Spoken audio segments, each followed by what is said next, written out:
Meus amigos, boa noite a todos.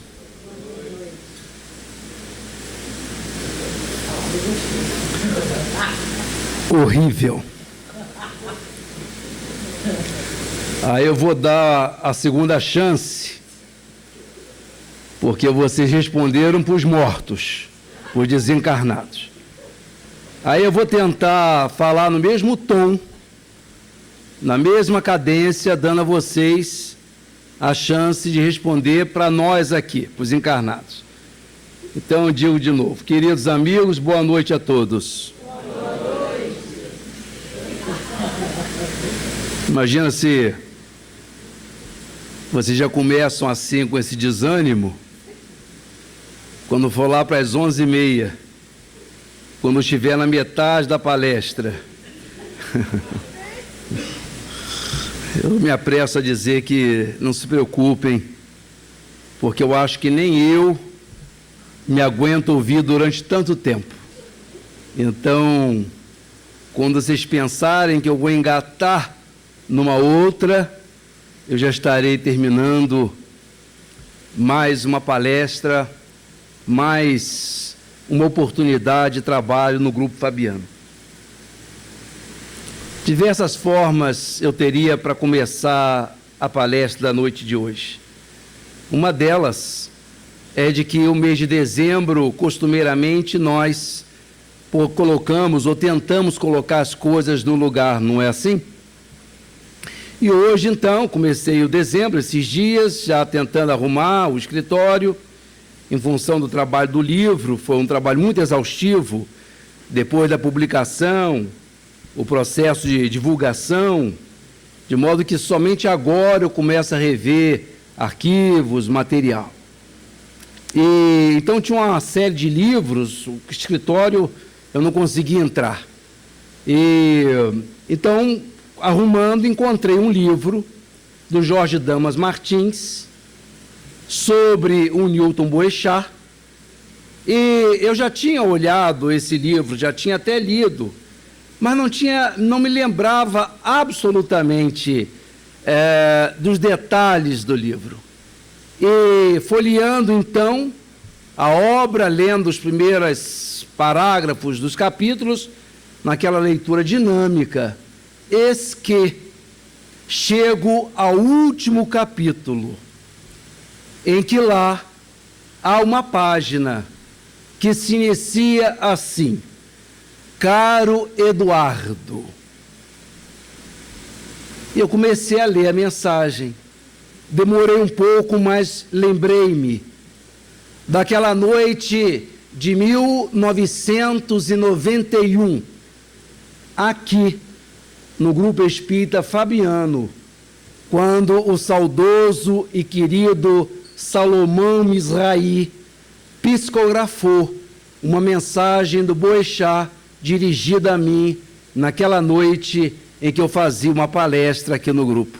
Imaginem vocês que hoje, por volta das 10h30, 11 da manhã, eu estava lendo essa mensagem, achada meio que ao acaso, no último capítulo desse livro, que me chamou a atenção, e, coincidência das coincidências, eu estou hoje aqui mais uma vez no Fabiano para mais uma palestra.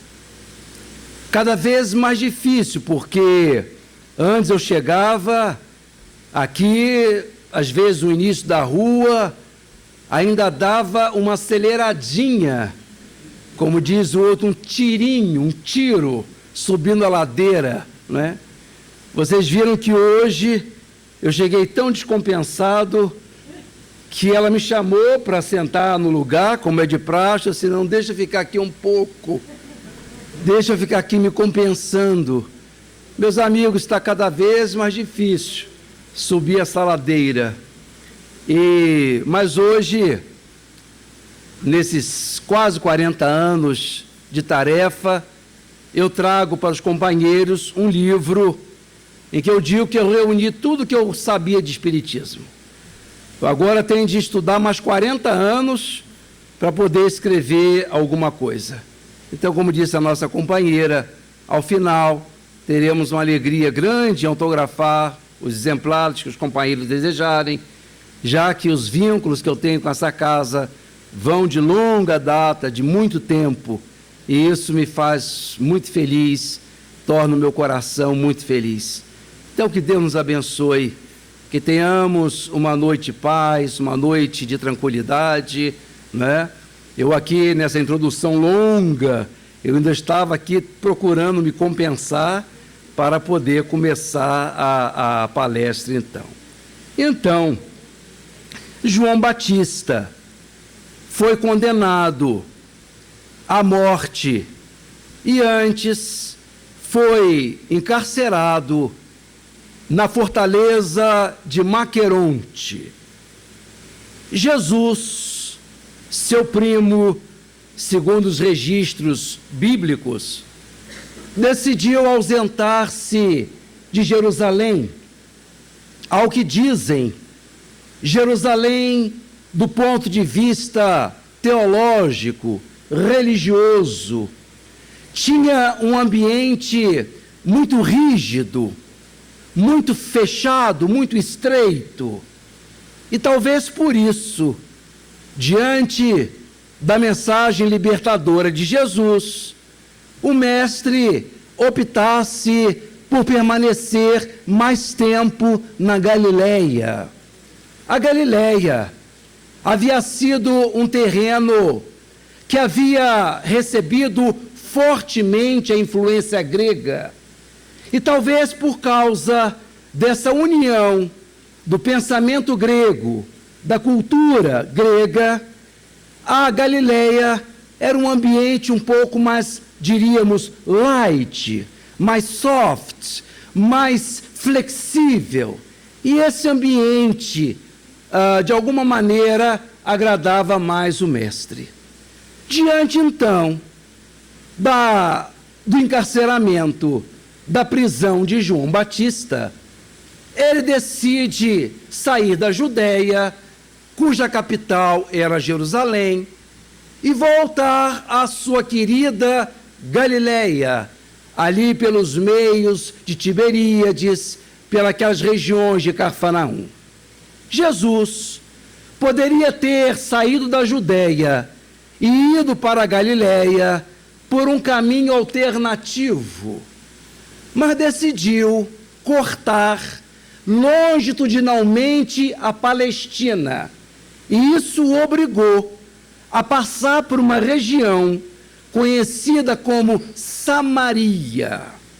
Entre a Judéia e a Galileia havia uma região central chamada Samaria, que era a região onde moravam os samaritanos, que tinha uma pendenga, uma dificuldade, aliás, os judeus mais para com os samaritanos.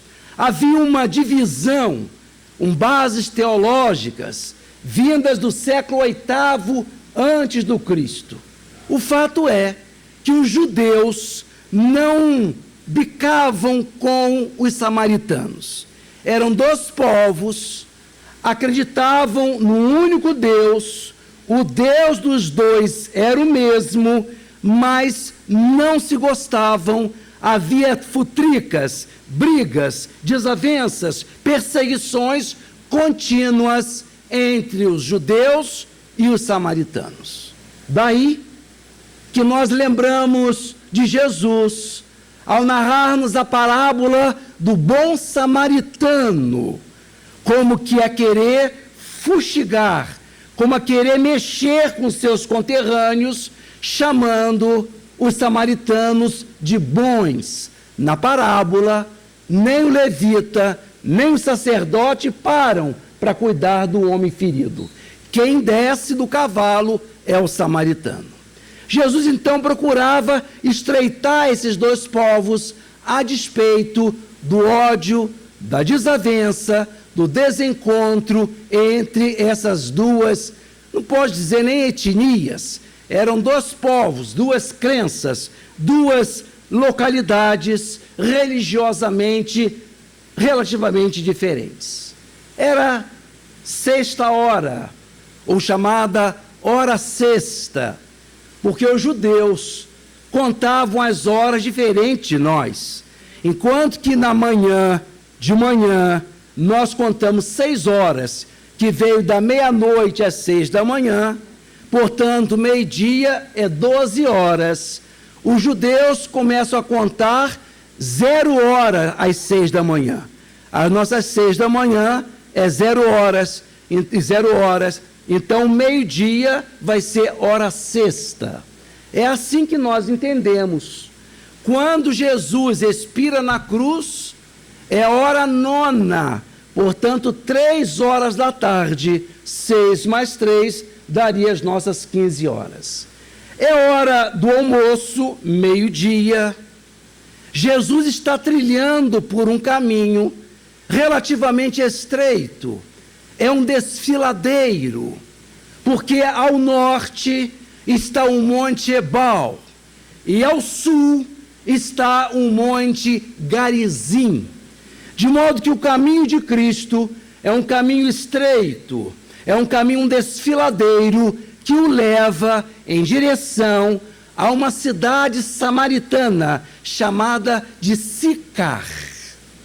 É meio-dia, possivelmente um dia de sol intenso, é hora do almoço. Jesus está cansado.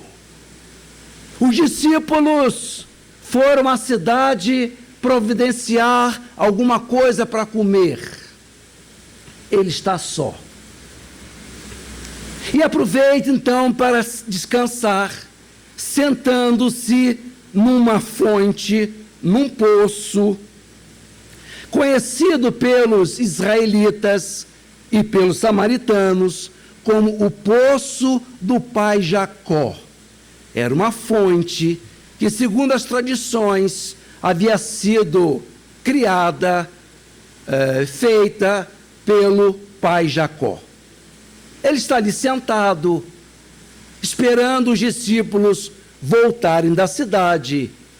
É quando avista, vindo em sua direção, uma mulher amorenada, cabelos longos, dizem alguns, trazendo nas costas uma ânfora, uma jarra. É esse o quadro, queridos. É esse o panorama em que vai se dar o encontro de Jesus com a mulher samaritana. Ela se aproxima do mestre e ele então quebra o protocolo de um homem se dirigir a uma mulher em público. Isso era proibido. Quebra a distância de um judeu dirigir-se a uma samaritana. Vira-se para ela e diz assim: dá-me de beber. A mulher olha Jesus com ar desconfiado e aproveita o pedido de um judeu, de um homem judeu, a uma mulher samaritana. E conhecedora dessas desavenças entre os povos, se vale da condição que ela tem uma jarra, ela tem um vaso para tirar água do poço, e Jesus não tem. Então ela sobe com uma certa altivez, com uma certa empáfia, com uma certa arrogância, e isso se traduz na sua mensagem, na sua fala, na sua voz. Como pode? Como pode um homem judeu pedir um favor a mim, eu, que sou mulher samaritana? Era uma posição de Jesus, vamos dizer, inferior ou dependente dela, e ela acentua isso dessa maneira altiva, relativamente arrogante, como a colocar Jesus numa condição complicada, pedindo um favor a uma mulher samaritana. Obviamente, Jesus estava muito longe disso. Nem se preocupou com o espinho, com o acicate, com aquela cotovelada que a mulher te deu. Vira-se para ela cheio de bondade, e diz assim: se conhecesses os dons de Deus, e aquele que te diz, dá-me de beber, pediria a ele que te desse água viva. Porque aquele que beber desta água aí, se referindo ao poço, aquele que beber desta água aí, voltará a ter sede. Mas aquele que beber da água que eu der, se fará nele uma fonte que jorrará para a vida eterna. A mulher percebe que está diante de um sujeito diferente. É um judeu, mas um judeu diferente. Olha para Jesus um pouco ensimesmada e sem entender, diz assim: mas como, Senhor? Como é que o Senhor vai acessar essa água, esse poço, cujas águas são fundas, se eu não vejo com o Senhor nada que possa apanhar a água? E faz um repto, um desafio a Jesus, dizendo: por acaso és maior do que o nosso pai Jacó, que criou esse poço e deu de beber à família e o gado? Por acaso o Senhor é maior do que o pai Jacó? Jesus então olha para a mulher e diz assim: aquele que beber da água que eu der, fará jorrar na pessoa uma fonte inexaurível, inesgotável, em que a pessoa jamais terá sede. E a mulher, embora sentindo que estava diante de um homem diferente, de uma maneira muito humana, muito mundana, diríamos mesmo, vira-se para Jesus e diz: ah, então, Senhor, me dá logo essa água, porque eu não vou ter de vir aqui todo dia pegar água. Oh.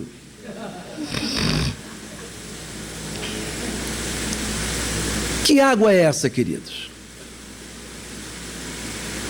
Que água é essa que é ofertada por Jesus a nós, e que, se nós a bebermos, é capaz de gerar em nós uma fonte que jorra constantemente, nos dias de calor, nos dias de frio, nos dias bons, nos dias ruins.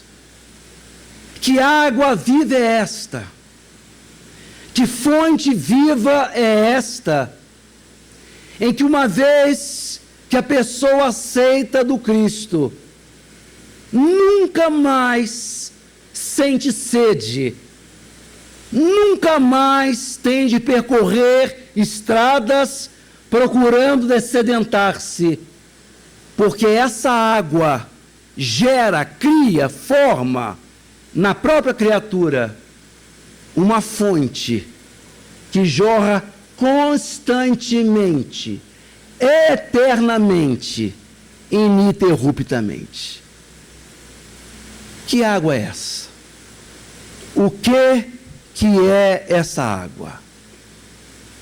Para a gente chegar a essa ideia, eu me permito narrar a vocês um episódio triste, um crime macabro, medonho, ocorrido em Campo Grande, naquele 25 de janeiro de 2017. Luiz Alberto Barbosa, baterista da banda, era noivo de Maiara, uma moça bela, que era violinista da banda. Os dois eram meio que noivos, esses noivos modernos, em que todos os dois têm toda a liberdade, de modo que, para casar, só falta morar junto e passar o papel, porque as intimidades se permitem de todo jeito. combinaram então aquela tarde, do dia 25 de julho de 2017, passarem a tarde de folguedos, de delícias num motel no Mato Grosso. Os dois combinaram. Ele chegou antes no quarto e alguns instantes depois, Maiara, a violinista, passou pela recepção do hotel, do motel, subiu aquelas poucas escadas e quando virou a maçaneta e deu o primeiro passo para dentro do quarto, recebeu a primeira martelada no crânio, caiu e recebeu outras dezenas de marteladas que lhe esfacelou o crânio, matando-a por hemorragia craniana. No dia seguinte, a violinista é achada cheia de perfurações e o corpo carbonizado, demonstrando que o assassino não estava satisfeito somente em matá-la, queria exaurir seu desejo de maldade, de crueldade, fazendo aquilo com a moça. É preso, naturalmente. Ali permanece meses na prisão, até que um dia, uma jornalista quer se inteirar do caso, quer saber o que levou aquele moço, o noivo, que segundo alguns gostava da moça, o que fez aquele moço cometer aquele crime bárbaro. Conseguiu chegar na cela do Luiz Alberto. Começaram a conversar, ele um pouco resistente, e daqui a alguns instantes ele começou a se abrir, e ela então pergunta: você está arrependido, Luiz, do que você fez? E ele diz: sim. Pode ninguém acreditar, mas eu amava Maiara. Eu havia sacado o fundo de garantia naquela semana, porque eu queria regularizar a nossa situação. Eu queria morar junto com aquela moça. E eu a matei. Às vezes eu fecho os olhos e me vejo eu martelando, batendo na cabeça da minha querida, do meu amor, de Maiara. Eu quero que a senhora diga, escreva aí, para que a minha família e a família dela saibam que eu estou arrependido. Eu vivo um inferno, eu vivo uma desgraça, e eu quero que eles saibam que eu estou extremamente arrependido. O diálogo avança um pouco mais, a moça então se levanta, dando a entender que estava já se despedindo, dirige a mão em direção a ele, ele também vai em direção a ela, e ela diz então assim: então, você está arrependido? Ele diz: sim. Eu não tenho religião, disse ele para ela. Eu não tenho religião, mas à noite, aqui na cela sozinho, eu grito por Deus. Eu li essa matéria e trouxe para a reflexão nossa da noite de hoje, em que eu gostaria de perguntar aos meus amigos: será que Deus ouve esse grito? Será que Deus ouve o clamor, o grito de um assassino dessa natureza? Será que Luiz Alberto, nos seus vagidos de dor, no seu desespero, consegue ele alçar, chegar à acústica divina? Será que Deus ouve o grito de um assassino cruel? Como a maioria de vocês, eu creio que sim. Eu creio que sim. E graças a Deus é assim, é verdade. Porque não existe, queridos, nada em nós, a maior podridão, a maior feiura, a coisa pior que possamos fazer, que nos separe, nos afaste de Deus. A criatura não tem competência. O ser, por mais que opte por condutas equivocadas, ele não consegue nunca se afastar de Deus. Porque o amor de Deus é sempre infinitamente maior do que as nossas possibilidades de erro. É a estratégia dos obsessores, dessas nossas companhias mais próximas. Quando nós nos desencaminhamos, entramos por estradas torpes, estranhas, eles nos instilam, nos influenciam, nos repetem pensamentos de que estamos afastados de Deus, de que estamos tão ruins, somos tão feios, que conseguimos nos afastar do Criador. Mas não é isso, porque o amor, a misericórdia do Pai, nós só conseguimos medir pela profundidade do abismo em que nos encontramos.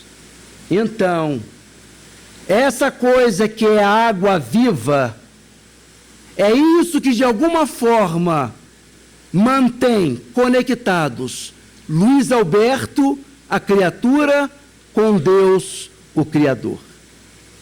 É essa coisa que quando a pessoa está no pior dos seus momentos, se sentindo a criatura pior do mundo, ainda assim, essa fonte está jorrando uma coisa que permanece com a criatura, com a certeza de que nada do que ela possa fazer consegue afastá-la do amor de Deus, do seu Criador, do nosso Pai. Que coisa é esta? Que coisa é esta que nós absorvemos do Cristo e que faz em nós uma fonte que dessedenta todas as nossas sedes, nos momentos de euforia, nos momentos de tristeza, nos momentos em que nós nos sentimos as pessoas mais boas, boníssimas, e aqueles instantes em que nós nos envergonhamos de nós mesmos. O que é isso, queridos? O que é isso que mantém a criatura conectada com o Criador, como se fosse uma rede de Wi-Fi, para ficarmos modernos? O que é essa coisa que se constitui o Wi-Fi divino? Uma sintonia que nós temos com o Criador, de modo que a gente possa estar nos porões da vida e ainda assim receber o brilho da luz divina em nossos corações. O que é isso? Que coisa é esta? Que coisa é essa que a pessoa pode estar tão má ou tão em má situação e ainda assim permanecer conectada com o divino? Permitam-me mais uma historinha. Assim realmente eu vou até as 11h30. Vamos sair do dia 25 de julho de 2017 e vamos ao ano de 64 depois de Cristo. Vamos ao Círculo Máximo, uma região em Roma, um local na Roma antiga, em que os cristãos davam testemunhos com a própria vida em nome de Jesus Cristo. Havia um interesse do Império Romano em acabar com aquela crença, com aquele movimento, de modo que ameaçavam com morte os cristãos, para ver se eles cediam, para ver se eles abjuravam do Cristo de Jesus de Nazaré. E naquele ano de 64, vamos ver ali uma senhora de meia idade e ao seu lado o seu filho. Os dois estão atados a um poste. Em torno de ambos, uma fogueira, com uma lenha bebida em resina inflamável. Os dois estão ali atados, imobilizados, e um verdugo, um carrasco, se aproxima dos dois, dirige-se para a mulher e diz: Joana, você deve ser uma mulher sensata. Veja que não é só você quem vai morrer. Se você teimar, será você e o teu filho que vão morrer. Então aproveita essa chance. Aproveita e negue esse Cristo. Diga que foi influenciada. Diga que não sabia a direção que estava tomando. E você sai daqui, mulher, livre, você e o seu filho. A mulher vira-se para o homem, para o verdugo e diz: não, eu não tenho coragem de negar o Cristo, porque eu sinto o amor dele na minha alma, e ele haverá de me amar sempre, como está me amando nesse momento. É quando o menino ouve o diálogo, vira-se para a mãe e diz: minha mãe, então que não seja pela senhora, por mim, que eu sou teu filho, porque eu não quero morrer. Eu não sei quem é esse Cristo, eu não optei por ele, eu estou sendo carregado para a morte pela senhora. Se a senhora me ama, se a senhora quer ver o seu filho vivo, negue esse Cristo, mamãe, abjure esse Cristo. E essa senhora, as mães aqui presentes devem saber o que aconteceu naquela hora. Quantas vezes a mãe sabe que o certo é dar uma prensa no filho, dar-lhe um castigo, ou dar-lhe uma lição. Como eu vi uma matéria um dia desse, jornalística, em que uma mãe de uma periferia chorava lágrimas de sangue, porque havia entregue o filho à polícia, sabendo que ele era traficante e havia matado várias pessoas. Quando ele chegou em casa, ela telefonou para a polícia e entregou o filho. Nem todas conseguem fazer isso. O coração da mãe fica pendente sem saber se o que ela está fazendo é certo ou deixa que alguém entregue, porque o papel dela não é esse. Joana olhou para o filho, deve ter chorado, e fechou os olhos como se orasse, perguntando a Deus o que fazer diante de dois amores, o amor pelo Cristo e o amor pelo Filho. Volta do transe da oração e diz para o menino: meu amado, eu sinto muito, mas nós vamos morrer juntos. Se essa é a condição que eles impõem, eu não negarei Jesus nunca. E você, querido, um dia vai saber que eu estou certa. Vamos morrer em nome de Jesus, juntos. Eu continuarei sendo sua mãe sempre. O verdugo, vendo que não tinha para onde apelar, joga a tocha, incendeia a lenha, e logo as labaredas começam a lamber o rosto, os cabelos, as roupas de Joana e do filho. Ele se contorce e grita.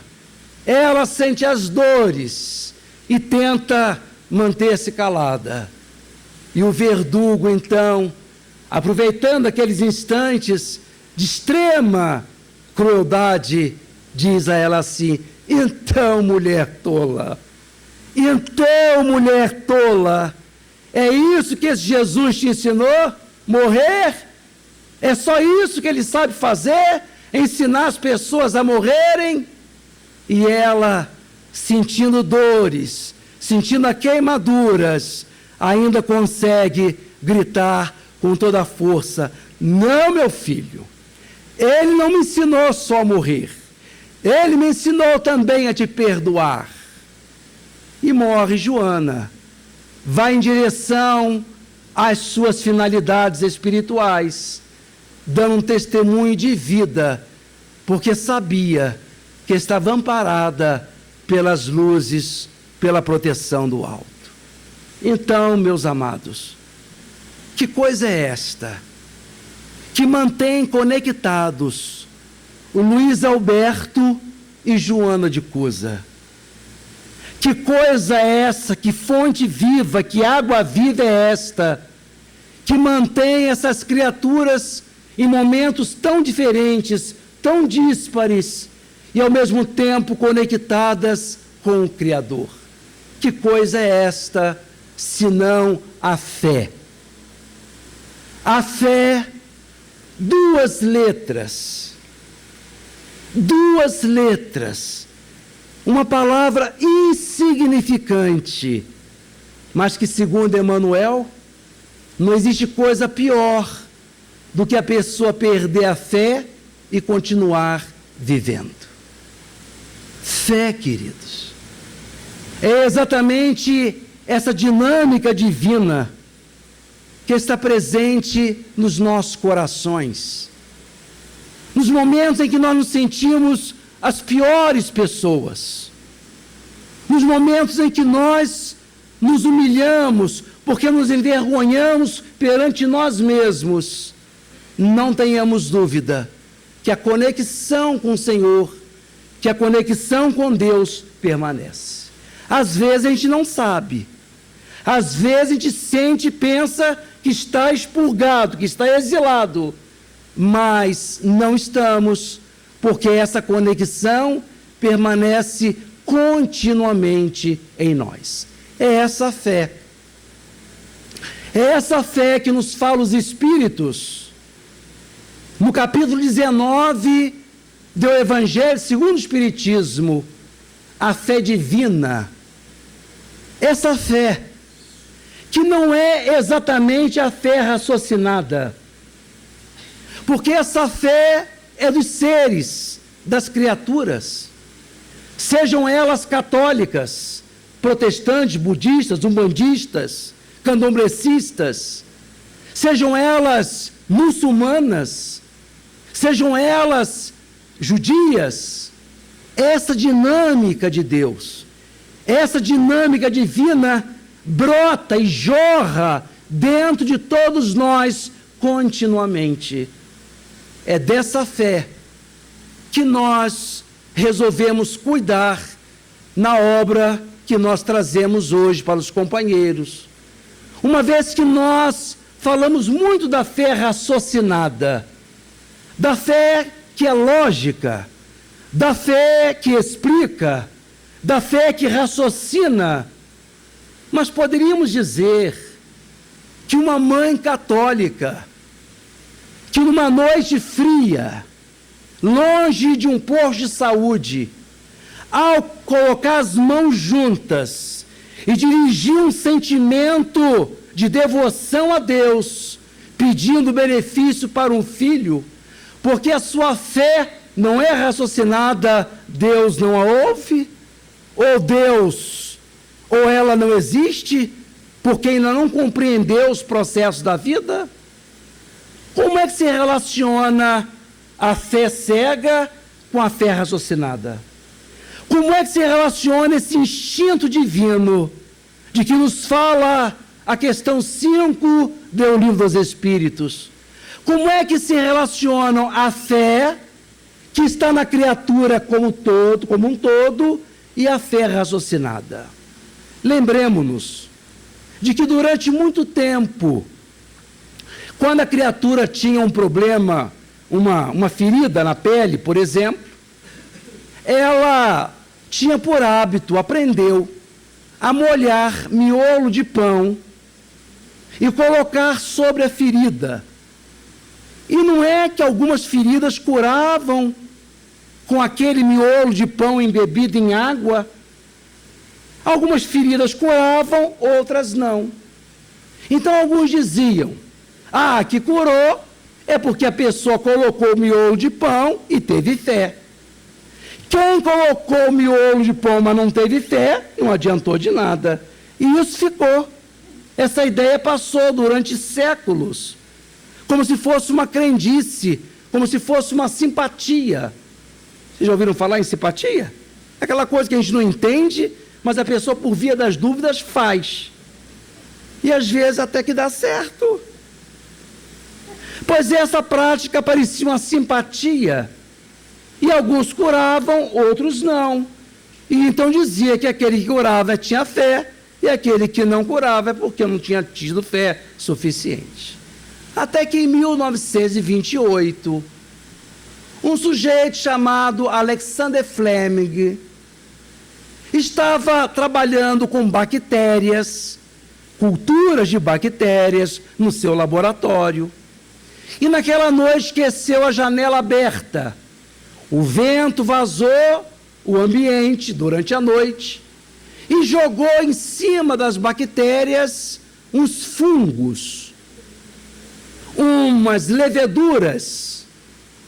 Quando ele chegou no dia seguinte, esse fungo, essas leveduras, haviam matado as bactérias, matado toda a cultura de bactéria.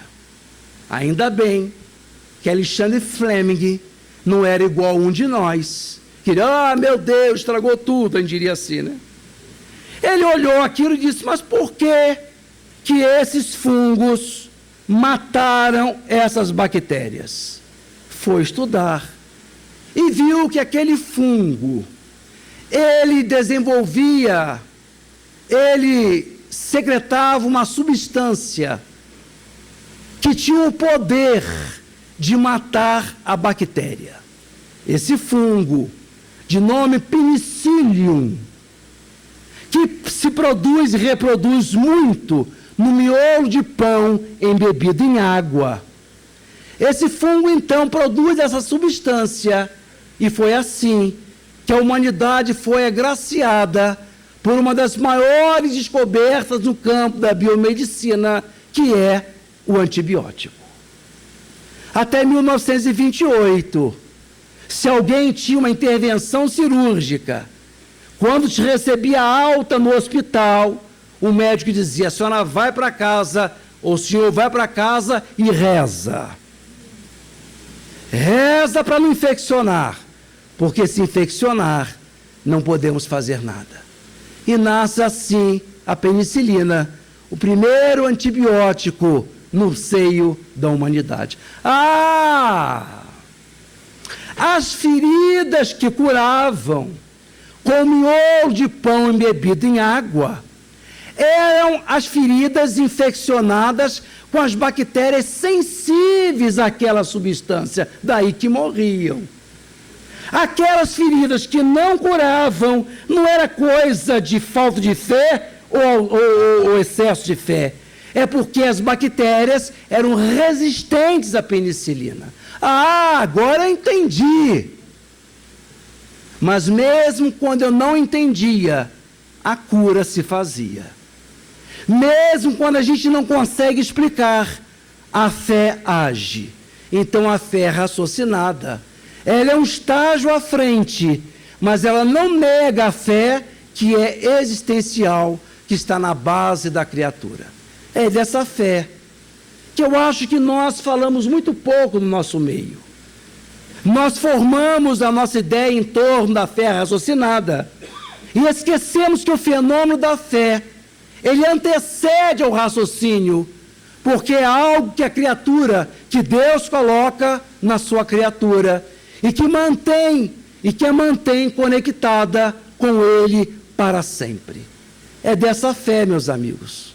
É essa fé que Paulo nos fala. É dessa fé que não é gentílica, não é judia, não é grega, não é persa, não é romana. É a fé. É essa fé que não que está somente no Brasil, não está numa localidade, está em todos os lugares, em todas as criaturas.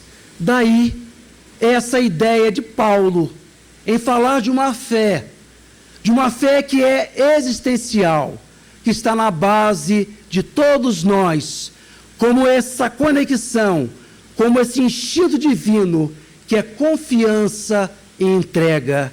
A pessoa confia e se entrega, como fez Joana de Cusa, numa época em que não existia ainda a fé raciocinada, uma vez que a fé raciocinada é um desenvolvimento codificador no século XIX. Queridos, esse era o recado que nós gostaríamos de trazer-lhes na noite de hoje. É esse lembrete dessa coisa, dessa água viva que continua jorrando dentro de nós, que independe de circunstâncias, independe de onde estivermos e como estivermos, está conosco para sempre. Já vai dando a hora, se é que já não passei um pouco, mas antes de me despedir, talvez não haja uma melhor maneira de eu deixar com vocês essa ideia dessa fé, que é existencial, que é universal, que é atemporal. Lembrando-lhes mais um episódio triste, mais um episódio estarrecedor, que no mês que vem vai completar um ano ocorrido nas terras do nosso Brasil. Mais exatamente, naquele dia 25 de janeiro de 2019, às 12 horas e 28 minutos, quando os diques, as barreiras de contenção dos rejeitos da Vale do Rio Doce,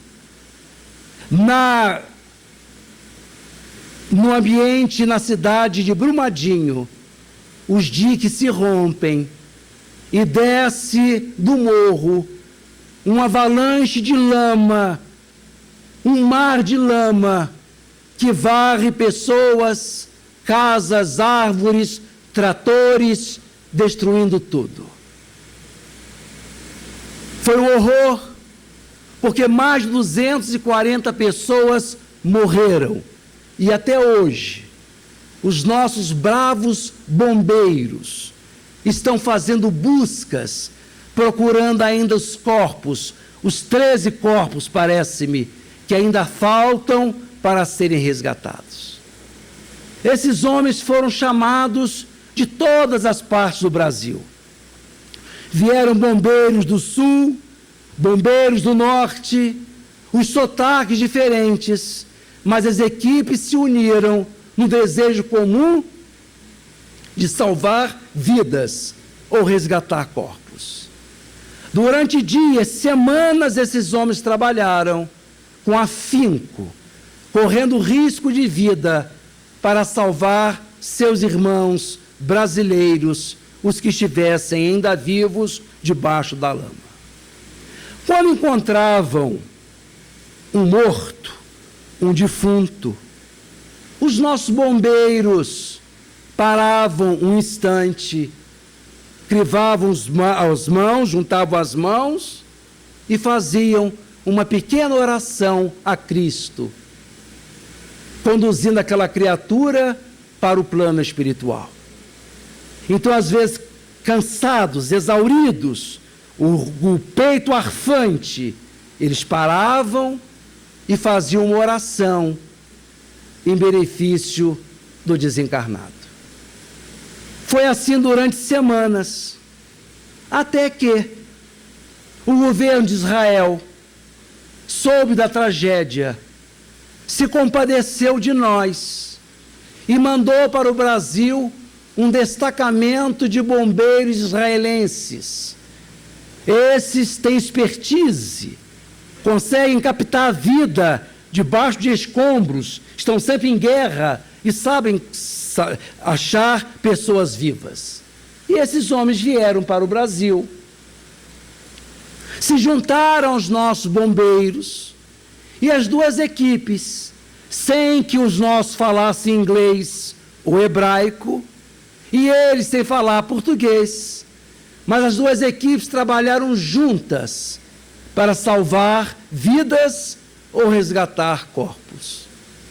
É quando então surge o primeiro defunto, e os nossos bombeiros então param, quase que automaticamente, juntam as mãos e fazem uma oração a Jesus.